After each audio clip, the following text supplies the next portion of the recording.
नमस्कार दोस्तों, स्वागत है आपका उपनिषद एकेडमी में।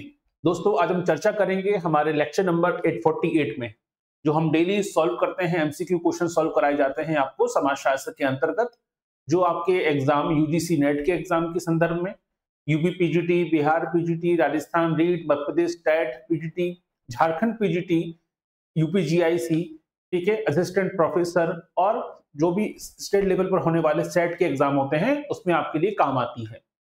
तो आज हम देखेंगे 25 प्रश्नों को जानेंगे, ठीक है, 24 से 25 प्रश्नों को सॉल्व करेंगे। और दो बड़े महत्वपूर्ण टॉपिक हैं। ये ऐसे टॉपिक हैं जिनसे क्वेश्चन आते भी हैं और कभी कभी, ठीक है, स्किप भी हो जाते हैं, नहीं भी पूछे जाते हैं।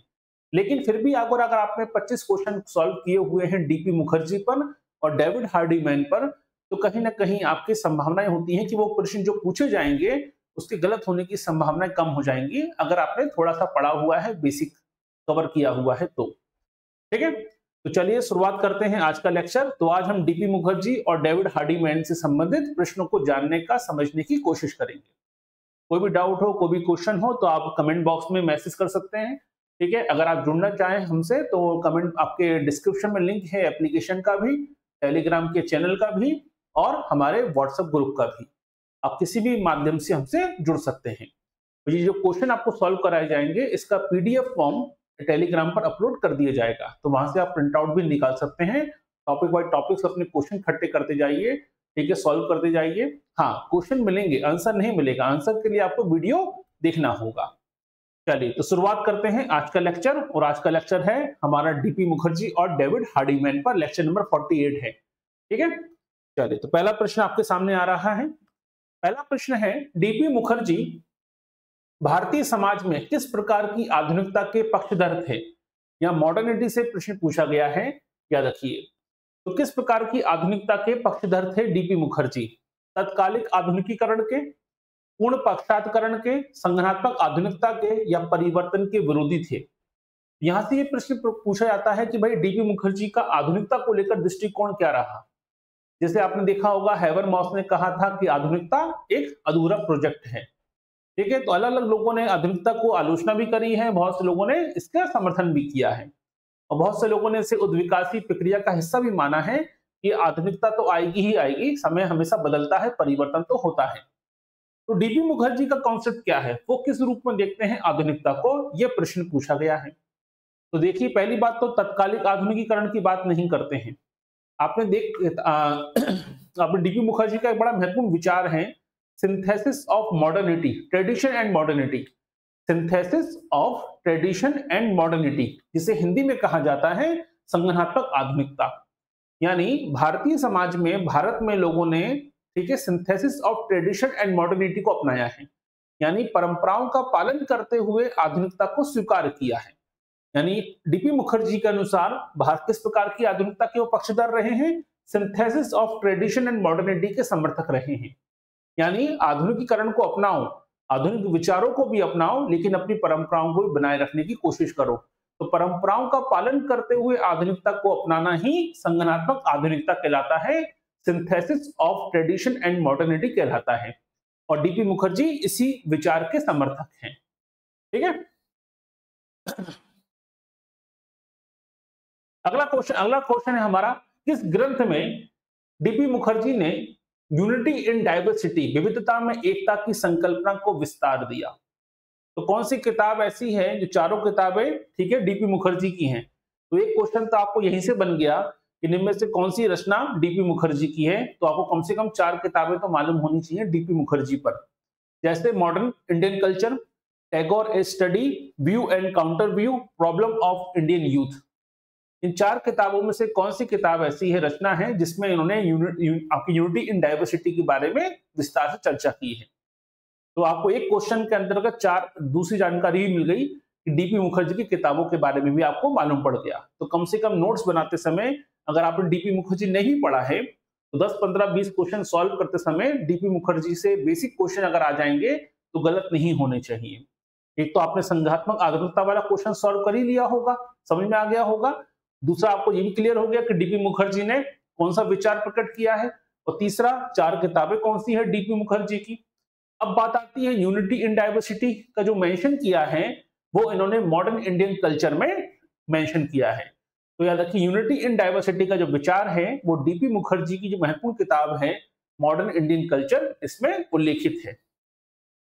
अगला प्रश्न देखें, सिलेक्टिव एडक्शन, ठीक है, चयनात्मक अभिग्रहण की अवधारणा निम्न में से किसका उदाहरण है?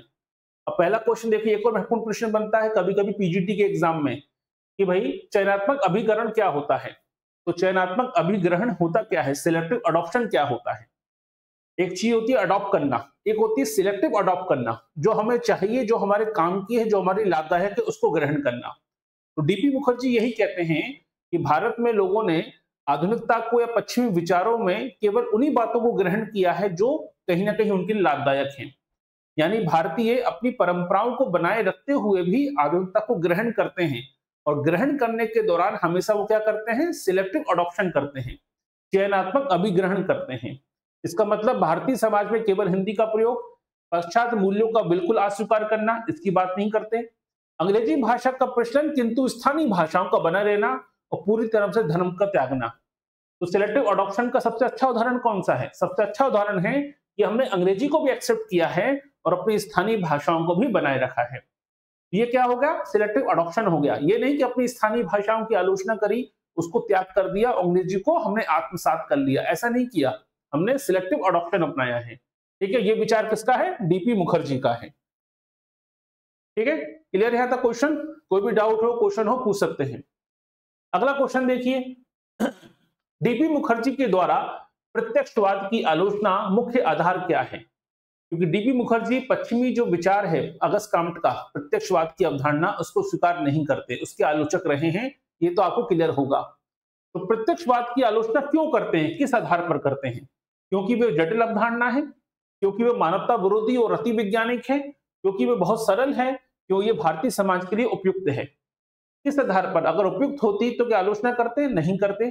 सही बात, सीधी सी बात तो यह है कि कहीं ना कहीं प्रत्यक्षवाद के अंतर्गत मनुष्य की भूमिका को, मानव की भूमिका को, कर्ता की भूमिका को नकार दिया जाता है। हर चीज का आप बात करते हैं, क्योंकि अगस्त काम्ट का प्रत्यक्षवाद क्या कहता है? अवलोकन करो, विश्लेषण करो, तार्किक रूप से सोचो, वैज्ञानिक दृष्टिकोण को अपनाओ। तो ऐसे में समाज में क्या व्यक्ति की कोई भूमिका नहीं है? क्या समाज में केवल वैज्ञानिक विधियों के हिसाब से समाज को समझने की कोशिश की जा रही है? इसी बात की आलोचना करते हैं डीपी मुखर्जी की जो प्रत्यक्षवाद है वो मानवता विरोधी और अति वैज्ञानिक है। अब ये क्वेश्चन बड़ा सिंपल था क्योंकि ऑप्शन बड़े सामान्य से थे, लेकिन यहां से एक कॉन्सेप्ट आपका क्लियर हो गया होगा, ये अवधारणा स्पष्ट हो गई होगी कि डीपी मुखर्जी का प्रत्यक्षवाद को लेकर सोच क्या है। तो प्रत्यक्षवाद को लेकर डीपी मुखर्जी का कोई भी क्वेश्चन अगर आ जाए, अगर आपको बेसिक क्लियर है कि वो अगस्त काम्ट के प्रत्यक्षवाद के विरोधी हैं, और क्यों है? क्योंकि उनको मानना यह है कि प्रत्यक्षवाद में मनुष्य की भूमिका को स्वीकार नहीं किया गया है, वो अति वैज्ञानिक हो जाता है, तार्किक हो जाता है। ठीक है, वो कहीं ना कहीं समाज की घटनाओं को समझने में भावनाओं को अहम स्थान देता ही नहीं है। ठीक है, वो तर्क को अहम स्थान देता है। अब आता है अगला क्वेश्चन, परंपराओं के द्वंद्व, ये किसका विचार है? डीपी मुखर्जी का विचार है। परंपराओं का द्वंद्व के माध्यम से मुखर्जी ने किस चीज को स्थापित किया है? ठीक है, ध्यान से समझिए क्वेश्चन। पहला, समाज के स्थायित्व को, भारतीय समाज के विकास लगातार द्वैतात्मक होता है, ये समझाने का प्रयास किया। परंपराएं क्षणिक होती है, ये समझाने का प्रयास किया। या धर्म का विलोपन हो रहा है परंपराओं के द्वंद्व से, क्या विचार प्रकट किया है? परंपराओं के द्वंद्व के माध्यम से। ठीक है, तो परंपराओं के द्वंद्व के माध्यम से डीपी मुखर्जी कहते हैं कि परंपराओं में द्वंद्व अनिवार्य है और होना भी चाहिए। क्यों होना चाहिए? क्योंकि जब परंपराओं में द्वंद्व होता है तो एक नवीन विचार आता है, एक पुराना विचार है, दोनों के बीच में संघर्ष होगा तो हमेशा लाभकारी परिवर्तन आएंगे समाज में। और किसी भी समाज में परिवर्तन के लिए परंपराओं का द्वंद्व होना आवश्यक है, नहीं तो समाज क्या हो जाएगा? समाज स्थिर हो जाएगा, रूढ़िवादी हो जाएगा। डीपी मुखर्जी इसको स्वीकार नहीं करते। डीपी मुखर्जी परिवर्तन को स्वीकार करते हैं और परिवर्तन के लिए परंपराओं के द्वंद्व को अनिवार्य मानते हैं। यही कारण है कि भारतीय समाज का विकास तभी लगातार होता रहेगा जब वो परंपराओं में द्वंद्व होता रहेगा। ठीक है, अगला है क्वेश्चन, भारतीय समाजशास्त्र का कौन सा संगठन मुखर्जी की अध्यक्षता में स्थापित हुआ था? ठीक है, अब देखिए 4 महत्वपूर्ण संगठन लिखे हुए हैं यहाँ पर। इंडियन सोशियोलॉजिकल सोसाइटी, भारतीय समाजशास्त्री परिषद, भारतीय ऐतिहासिक परिषद, नेशनल काउंसिल ऑफ मॉडर्निटी। ठीक है, रखिएगा, ये आपकी अध्यक्षता में ही स्थापित हुआ था, डीपी मुखर्जी की अध्यक्षता में 1955 में, और इसके अध्यक्ष भी रहे थे, याद रखिएगा, वो है भारतीय समाजशास्त्री परिषद। तो भारतीय समाजशास्त्री परिषद के अध्यक्ष बने, साथ ही साथ अंतरराष्ट्रीय समाजशास्त्री परिषद के उपाध्यक्ष बनने वाले पहले भारतीय भी कौन थे? डीपी मुखर्जी थे। ठीक है, अगला क्वेश्चन देखिए, इंट्रोडक्शन टू इंडियन म्यूजिक। अब ये क्वेश्चन बड़ा आसान है क्योंकि हम पढ़ जिसके बारे में रहे हैं उसका तो ऑप्शन में नाम है ही, लेकिन यहाँ पे क्वेश्चन सॉल्व कराना पर्पस नहीं था या किताब का नाम याद कराना पर्पस था। इंट्रोडक्शन ऑफ इंडियन म्यूजिक, जब ऐसी किताबों के नाम आते हैं फिर समाजशास्त्री के नाम पूछे जाते हैं तो आप कंफ्यूज हो जाते हैं कि समाजशास्त्री में म्यूजिक का काम क्या होता है। लेकिन देखिए, डीपी मुखर्जी की रचना है ये इंट्रोडक्शन टू इंडियन म्यूजिक। ये किसकी रचना है? ये सबसे महत्वपूर्ण ग्रंथ है, सबसे महत्वपूर्ण बुक्स मानी जाती है डीपी मुखर्जी की। तो इस किताब के नाम को याद कराने के लिए इस क्वेश्चन को डाला गया है, नहीं तो स्वाभाविक ही नहीं था, प्रैक्टिकली नहीं है, क्योंकि आप डीपी मुखर्जी के बारे में पढ़ रहे हैं और डीपी मुखर्जी की किताब का नाम पूछेंगे तो हर व्यक्ति आंसर लगा देगा डीपी मुखर्जी। लेकिन यहाँ पे क्वेश्चन का बुक का नाम याद कराना मेन पर्पस है। ठीक है, अगला क्वेश्चन, आधुनिकीकरण और परंपरा के द्वंद्व की मुखर्जी की अवधारणा किस दार्शनिक की डायलेक्टिक्स से प्रेरित है? अभी हमने पढ़ा कि कहीं ना कहीं मुखर्जी जो है, डीपी मुखर्जी, वो आधुनिकीकरण और परंपराओं के द्वंद्व के समर्थक रहे हैं। उनका मानना है कि इसी से परिवर्तन आता है और यही समाज को गतिशील बनाए रखता है। तो ये विचार कहां से आया? कार्ल मार्क्स, हीगल, वेबर या स्पेंसर? ठीक है, रखिएगा, ये विचार आया है हीगल से। ठीक है, क्योंकि कार्ल मार्क्स ने भी हीगल से ही ये विचार लिया था द्वंद्वात्मक भौतिकवाद में। ठीक है, अगला है, डीपी मुखर्जी ने मार्क्सवादी कहलाने की बजाय कौन सी पदवी पसंद की है? वो अपने आप को मार्क्सवादी नहीं कहलाते, मार्क्सवादी परिप्रेक्ष्य के जनक माने जाते हैं भारत में, या हम कह सकते हैं कि मार्क्सवादी परिप्रेक्ष्य के सबसे बड़े विद्वान माने जाते हैं समाजशास्त्र के भारत में डीपी मुखर्जी। लेकिन एक क्वेश्चन पूछा जाता है, ठीक है, गरीब मुखर्जी किसे कहते हैं? तो कभी भी गरीब मुखर्जी आ जाए तो डीपी मुखर्जी मत लगा दीजिएगा, वो राधा कमल मुखर्जी हैं जिनको गरीब मुखर्जी कहा जाता है। ठीक है, लेकिन डीपी मुखर्जी ने अपने आप को मार्क्सवादी कहलाना पसंद नहीं किया, बल्कि मार्क्स शास्त्री कहलाना पसंद किया, यानी मार्क्सोलॉजिस्ट कहलाना पसंद किया है। हिंदी में कहते हैं मार्क्स शास्त्री, ना कि मार्क्सवादी। अगला प्रश्न, मुखर्जी के अनुसार, ठीक है, फर्टिएशन ऑफ ट्रेडिशन में क्या परिणाम होते हैं? यानी आसान भाषा में कहें, इसका मतलब क्या है? इसका मतलब है, डीपी मुखर्जी ये कहते हैं, ठीक है, वॉइस क्लियर है? तो डीपी मुखर्जी ये कहते हैं कि जब हम परंपराओं को मानिए अच्छी बात है, लेकिन जब हम परंपराओं में अंध परंपरा को भक्त बन जाते हैं, अंधभक्त हो जाते हैं, परंपराओं को इतने प्रति आकर्षित हो जाते हैं कि हम सही और गलत का डिसीजन नहीं ले पाते हैं, वही परंपराएं वो कहीं ना कहीं कट्टरवादी होती जाती हैं, रूढ़िवादी होती जाती हैं और हमारे समाज को क्या कर देती हैं? परिवर्तन को रोक देती हैं। ठीक है, समाज को पीछे ले जाने लगती हैं, समाज में गतिशीलता रुक जाती है। यही कारण है कि परंपराओं की पूजा की बात की आलोचना करते हैं डीपी मुखर्जी कि परंपराओं को मानिए, लेकिन समय के साथ साथ परंपराओं में बदलाव होता है तो उसको स्वीकार भी कीजिए। परंपराओं की अत्यधिक पूजा करने का कोई फायदा नहीं है, वो समाज को क्या करेगी? वो समाज में ठहराव ले आती है, पिछड़ेपन का शिकार कर देती है समाज को। ठीक है, अगला क्वेश्चन, भारतीय समाज बाहरी प्रभावों को पूरी तरह अस्वीकार नहीं करता, इस कथन की संकल्पना से क्या तात्पर्य है? ठीक है, अभी हमने चर्चा करी थी सिंथेसिस ऑफ मॉडर्निटी में कि भारतीय समाज बाहरी प्रभावों को पूरी तरह से अस्वीकार नहीं करता, वो हमेशा क्या करता है? सिलेक्टिव अडॉप्शन करता है और अपनी जरूरत के हिसाब से चीजों को एक्सेप्ट करता है, यानी पूर्ण पारंपरिक चयनात्मक आत्मसात करना, पूरी तरह से विदेशीकरण और संस्कृति का विलोपन। तो सिलेक्टिव अडॉप्शन की अवधारणा भी हमने पढ़ी थी डीपी मुखर्जी की, जिसमें उन्होंने यही कहा था कि भारतीय समाज बाहरी प्रभावों को पूरी तरह से अस्वीकार नहीं करता, बल्कि अपने लाभदायक, अपने काम की चीजों को एक्सेप्ट कर लेता है। अब ये जो स्टेटमेंट लिखा गया है, यही स्टेटमेंट डायरेक्ट क्वेश्चन पूछा जा सकता है कि भारतीय समाज बाहरी प्रभावों को पूरी तरह अस्वीकार नहीं करता, ये कथन किसका है? तो आंसर क्या आएगा? आंसर आएगा डीपी मुखर्जी। तो प्रश्न सॉल्व करने का उद्देश्य यही होता है कि कई सारी अवधारणाएं भी आपको समझ में आती जाएं और नए नए प्रश्न आपसे पूछे जाने की संभावना बढ़ती जाए। ठीक है, अगला है, भारतीय समाज में परंपरा और आधुनिकता का साथ साथ विकास होता है, सही बात है। डीपी मुखर्जी के अनुसार आधुनिकीकरण का अर्थ परंपराओं का पूर्ण त्याग करना है। अब आपको क्लियर हो गया होगा कि परंपराओं वाले टॉपिक्स में डीपी मुखर्जी का व्यू क्या है। डीपी मुखर्जी कहते हैं कि परंपरा आधुनिकता को साथ साथ विकसित होती है, सही बात है, सिलेक्टिव अडॉप्शन होता है, synthesis of tradition and modernity की अवधारणा भी उन्होंने दी है इस विचार को रखते हुए। क्या आधुनिकीकरण का मतलब ये नहीं कि परंपराओं का त्याग कर दें, और परंपराओं का भक्ति होना भी अच्छी बात नहीं है, परंपराओं को भी स्वीकार कीजिए, आधुनिक विचारों को भी स्वीकार कीजिए, दोनों को एक साथ लेके चलिए, इस बात के समर्थक हैं। लेकिन डीपी मुखर्जी ये कभी नहीं कहते हैं कि आधुनिकीकरण का अर्थ परंपराओं का पूर्ण त्याग करना है, नहीं, परंपराएं आधुनिकता एक साथ होनी चाहिए। इसलिए ए सही है और आर गलत है, कथन सही है लेकिन कारण गलत है। ठीक है, तो ऑप्शन नंबर सी इसका सही आंसर होगा।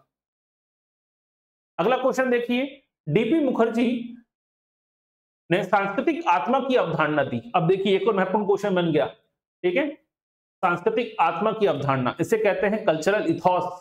ये क्वेश्चन कई बार पूछा जाता है, गलती से भी कल्चरल सॉल्व नहीं आएगा, कल्चरल इथॉस कहा जाता है इसे। तो कल्चरल इथॉस की अवधारणा किसने दी है, सांस्कृतिक आत्मा की अवधारणा किसने दी है, डीपी मुखर्जी ने दी है।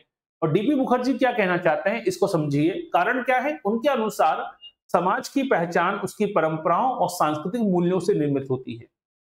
तो कल्चरल इथॉस क्या कहता है, कल्चरल इथॉस की अवधारणा में डीपी मुखर्जी ने यह समझाया कि समाज कितना भी परिवर्तित हो जाए, समाज में कितनी भी डाइवर्सिटी क्यों ना हो, अलग अलग धर्मों के लोग क्यों ना हो, अलग अलग भाषा को मानने वाले लोग हों, अलग अलग संस्कृतियों को मानने वाले लोग हों, फिर भी हर एक कल्चर में कुछ मूल तत्व होते हैं, ठीक है, जो उस कल्चर को बनाए रखते हैं, जो उसको मेंटेन करते हैं। जैसे हम कहते हैं कि भारत की संस्कृति लगभग 5000 साल पुरानी है, तो 5000 साल पुरानी संस्कृति पर हजारों बार आक्रमण हुए, विदेशी आक्रमणकारी आए, मुस्लिम शासन रहा लंबे समय तक, इस्लामिक शासन रहा, ठीक है, ब्रिटिश शासन रहा, ब्रिटेन के हम गुलाम भी रहे, लेकिन फिर भी हमारा कल्चर बना हुआ है। क्यों? क्योंकि कुछ ऐसी परंपराएं हैं, मूल्य हैं जो हमारी भारतीयता को बनाए रखती हैं। इसी को कल्चरल ऑफ इथॉस कहा है डीपी मुखर्जी ने। इसका मतलब स्टेटमेंट भी सही है, कारण भी सही है, यानी दोनों कथन, दोनों ही स्टेटमेंट सही है और आर ए की सही व्याख्या भी करता है। अगला क्वेश्चन, डीपी मुखर्जी ने पूर्ण रूप से पाश्चात्य प्रत्यक्षवाद का समर्थन किया है, गलत। अभी हमने देखा था उन्होंने अगस्त काम्टे के प्रत्यक्षवाद का विरोध किया है, यानी कथन तो गलत साबित हो गया। कारण की बात करें, प्रत्यक्षवाद व्यक्तियों को केवल जैविक या मनोवैज्ञानिक इकाई के रूप में देखता है जो मानवता विरोधी है। ये तो सही बात है, इस बात का समर्थन किया है, प्रत्यक्षवाद की इस कमी का आलोचना करी है, लेकिन प्रत्यक्षवाद का समर्थन नहीं किया है। इसका मतलब ए गलत है, आर सही है। ठीक है, ए गलत है, आर सही है। अगला है, डीपी मुखर्जी के अनुसार कोई भी संस्कृति स्थिर नहीं रहती, वह समय के साथ बदलती है। ये सही बात है, क्योंकि भाई आधुनिकीकरण अपनाओगे, परंपराओं का द्वंद्व होगा, नया विचार उभर कर सामने आएगा, तो परिवर्तन तो होगा, स्थिर तो हो ही नहीं सकती कोई भी संस्कृति। उन्होंने इसी को ही सांस्कृतिक विकास, संस्कृति का विकास यानी कल्चरल ग्रोथ कहा है। तो कल्चरल ग्रोथ की अवधारणा में उन्होंने परंपराओं के द्वंद्व को जोड़ते हुए समझाया कि परंपराओं में द्वंद्व होना आवश्यक है। ठीक है, प्राचीन परंपरा जब होती है तो एक आधुनिक परंपरा भी आएगी, दोनों का द्वंद्व होगा, परिवर्तन होगा और संस्कृति ऐसे ही डेवलप होती जाएगी। और जरूरी भी है, इसको अनिवार्य भी माना है, यानी इसे ही सांस्कृतिक विकास माना है। सही बात है, यानी ए और दोनों सही हैं, आर ए की सही व्याख्या भी करता है। अगला क्वेश्चन, डीपी मुखर्जी संस्कृति में बाहरी तत्वों के प्रवेश के पूर्ण विरोध करते थे। ठीक है, उनका मानना था कि भारतीय समाज बाहरी तत्वों को चयनात्मक ढंग से आत्मसात करता है। ये तो सही बात है, सिलेक्टिव अडॉप्शन की तो बात करी है कि भाई भारतीय समाज जो होता है बाहरी तत्वों का चयनात्मक ढंग से आत्मसात करता है, सिलेक्टिव अडॉप्शन करता है, ये तो सही बात है। लेकिन ये कहना कि डीपी मुखर्जी संस्कृति में बाहरी तत्वों के प्रवेश के पूर्णतः विरोधी थे, ये गलत है अपने आप में। ठीक है, याद रखिएगा, इसलिए इसका आंसर क्या आएगा, आंसर नंबर सी, इसका सही आंसर आएगा। ए गलत है लेकिन आर सही है। अगला प्रश्न देखिए, कांचा आयलेया की महत्वपूर्ण पुस्तक कौन सी है। अब कांचा आयलेया कौन है, ये दलितवादी परिप्रेक्ष्य से संबंधित है, वही परिप्रेक्ष्य जिससे डेविड हार्डीमैन भी जुड़े हुए हैं। दलितवादी परिप्रेक्ष्य से भी क्वेश्चन पूछे जाते हैं, तो कांचा आयलेया की महत्वपूर्ण पुस्तक कौन सी है। एक है जाति का विनाश, ये महत्वपूर्ण किताब किसकी है, ये डॉक्टर अंबेडकर की किताब है। Why I am not Hindu, ठीक है, पोस्ट कॉलोनियल थ्योरी, दलित साहित्य का सौंदर्य शास्त्र। ठीक है, अब इसमें से कौन सी कांचा आलया की महत्वपूर्ण पुस्तक है। तो पहली किताब तो आपने कई बार सुनी होगी, वो डॉक्टर अंबेडकर की किताब है। ठीक है, सही आंसर क्या आएगा, why I am not a Hindu. ये किसकी किताब है, दलितवादी परिप्रेक्ष्य आपके सिलेबस में होगा। राजस्थान पीएससी के असिस्टेंट प्रोफेसर में भी है, यूपी पीजीटी में भी है, झारखंड पीजीटी में भी है, ठीक है, एमबीपीएससी के असिस्टेंट प्रोफेसर में भी है और यूजीसी नेट में भी है। दलितवादी परिप्रेक्ष्य को पढ़े बिना समाजशास्त्र पूरा नहीं हो सकता, याद रखिए। तो दलितवादी परिप्रेक्ष्य के जो भी विचारक भारत में हैं, ठीक है, जो भी किताबें लिखी गई हैं वो आपको अलग से मालूम होनी चाहिए। कांचा आइलेया की ये पुस्तक है why I am not a Hindu, ठीक है, ये किसकी किताब है? कांचा आइलेया की है। अगला है डेविड हार्डीमैन ने भारत के किस जिले में 1971 से 1977 तक शोध किया था? तो जैसा कि आप जानते हैं, अगर आप जिला नहीं भी जानते हैं तो आपने राज्य का नाम तो सुना ही होगा, सीधी सी बात है। जब भी डेविड हार्डीमैन की बात पढ़ते हैं तो उन्होंने, याद रखिएगा, कई सारे अध्ययन किए हैं और लंबे समय तक अध्ययन किए हैं गुजरात में। तो कहां पर किए हैं? गुजरात के खेड़ा में अध्ययन किया है। यहां से क्वेश्चन पूछा जा सकता है। अगला, डेविड हार्डीमैन के अनुसार गुट शब्द का प्रयोग किस रूप में किया गया है? वैसे तो गुटबाजी की अवधारणा ऑस्कर लेविस ने समझाई है, लेकिन यहाँ गुटबाजी की बात नहीं हो रही है, केवल गुट की बात हो रही है। जब इन्होंने अपना अध्ययन किया, ठीक है, खेड़ा क्षेत्र में, तो इन्होंने गुट के बारे में ये विचार प्रकट किया कि गुट है क्या? क्या गुट धार्मिक और सांस्कृतिक समूह होता है? क्या गुट राजनीतिक धड़ा और संरक्षक के रूप में काम करता है? क्या गुट जातिवाद से जुड़ा होता है? क्या गुट जो होते हैं वो पर्यावरणीय संघर्ष के रूप में काम करता है? तो इन्होंने कहा कि डेविड हार्डीमैन का यह कहना था कि जो गुट बनते हैं भारत में वो हमेशा दो पृष्ठभूमि से जुड़े होते हैं। एक तो राजनीतिक धड़े के रूप में काम करते हैं पॉलिटिकल पावर हासिल करने के लिए, और दूसरे होते हैं अपनी धार्मिक, अपनी जातिगत संरक्षण के लिए, अपनी पहचान के संरक्षण के लिए। दो तरीके के गुट भारत में निर्मित होते हैं, याद रखिएगा, किसके अनुसार? डेविड हार्डीमैन के अनुसार। अगला क्वेश्चन देखिए, डेविड हार्डीमैन ने औपनिवेशिक भारत में चिकित्सा को किस रूप में देखा है? तो भारत में जो औपनिवेशिक काल में जो मेडिकल डेवलप हुआ, चिकित्सा सेवाएं डेवलप हुई भारत में, उसे किस रूप में देखा है डेविड हार्डीमैन ने? ठीक है, लोक उपचार पद्धति के रूप में, सभ्यता के प्रतीक बनाकर थोपने की कोशिश के रूप में, परंपरागत विज्ञान के रूप में, और केवल पश्चिमी विज्ञान के रूप में। ठीक है, मिशनरी ऑफ इंडियन मेडिसिन नाम से किताब इन्होंने लिखी डेविड हार्डीमैन ने, और इन्होंने ये बताया कि पश्चिमी ईसाई मिशनरियों के प्रभाव के चलते ब्रिटिश शासन ने क्या किया? ब्रिटिश शासन ने अपनी एलोपैथी, अपनी जो चिकित्सा ज्ञान है, उसको भारत के आयुर्वेद पर थोपा। भारत की जो मूलभूत जड़ी बूटी ज्ञान था, आयुर्वेदिक ज्ञान था, उस पर जानबूझ कर थोपा गया और उसे नीचे दिखाने की कोशिश की गई, और अपने पश्चिम के जो मेडिसिन नॉलेज है, चिकित्सा ज्ञान है, उसे थोपने की कोशिश के रूप में देखा है डेविड हार्डीमैन ने। ठीक है, अगला प्रश्न है, हार्डीमैन के अनुसार फाइंडिंग द बनिया पुस्तक का मुख्य विषय क्या है? अब देखिए, आपको हार्डीमैन की किताब का नाम भी मालूम पड़ गया। ये किताब बड़ी फेमस है और कई बार एग्जाम में पूछी जा चुकी है। अब इस किताब में उन्होंने क्या बताया है? ब्राह्मणवादी संस्कृति के बारे में, साहूकारों के द्वारा कृषि और सामाजिक नियंत्रण के बारे में, आदिवासी आंदोलन के बारे में, या औपनिवेशिक प्रशासन के बारे में? नाम से स्पष्ट है, याद रखिएगा, बनिया शब्द जुड़ा हुआ है तो स्वाभाविक सी बात है साहूकारों की बात हो रही है। लेकिन इनका विचार क्या है? इनने कहा कि साहूकार केवल पैसे का आदान प्रदान नहीं करता है, केवल ब्याज पे पैसा नहीं चलाता है, वो कहीं ना कहीं पूरे एग्रीकल्चर इकोनॉमी को और कहीं ना कहीं पूरी की पूरी ग्रामीण क्षेत्र की सोशल सिस्टम को कंट्रोल कर लेता है। ठीक है, याद रखिएगा, इसी किताब पे इन्होंने अपने अध्ययन में समझाने का प्रयास किया था। अगला क्वेश्चन, दलितवादी साहित्य का सैद्धांतिक आधार किसने स्थापित किया? ये बड़ा महत्वपूर्ण क्वेश्चन है, याद रखिएगा, और दलितवादी परिप्रेक्ष्य से ये क्वेश्चन पूछा जाता है कि दलितवादी साहित्य को अगर देखा जाए तो उन्नत किसने किया है? ठीक है, डॉक्टर भीमराव अंबेडकर, कांचा आइलेया, शरण कुमार लिम्बाले और ओम प्रकाश वाल्मीकि। ठीक है, ये क्वेश्चन कई बार पूछा गया है। डॉक्टर भीमराव अंबेडकर तो हम जानते ही हैं, अभी हमने कांचा आइलेया की किताब पढ़ी, why I am not a Hindu.